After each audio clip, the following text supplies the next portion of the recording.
COVID-19. Wow, all right. Seems pretty distant until it gets you. Welcome to my COVID walkthrough.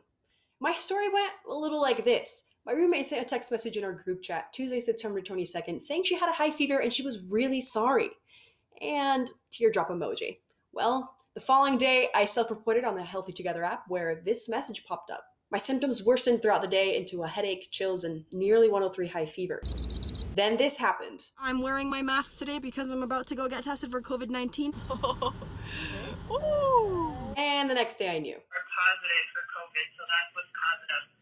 Oh boy, I had a feeling. The first 4 days were pretty bad, but the tricky part came during the rest of the 10-day isolation period. So I spoke with Clint Hobbs, a licensed psychologist at Counseling and Psychological Services at BYU, to better understand this. How have you seen the pandemic affect people's mental health when they're in isolation and quarantine?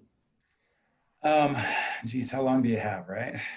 So it's affected a lot of different things. Limiting our social screens, while better than nothing, is not the same.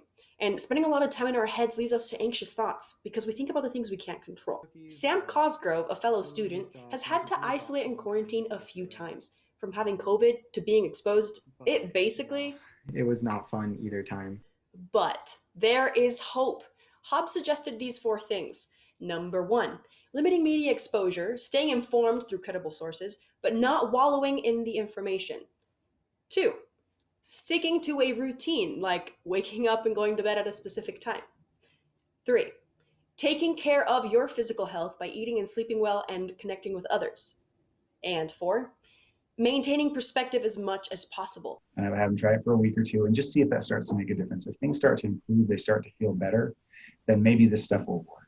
Now, if doing these 4 things is draining, Hobbes says that's when it's probably a good idea to reach out and talk to someone, whether that's regular therapy, appointments, or simply touching base with a therapist. You can visit cdc.gov for more information and caps.byu.edu for free online sources for students.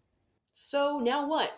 Well, spread the word about these 4 remedies. Spread more love towards your friends in isolation and quarantine. What got me through it was like I had friends that dropped stuff off and I was really thoughtful and really kind, and I had people that would reach out to me, and so having like a social support network helps a lot. And do your best not to spread the virus. Take it from someone who survived the Rona.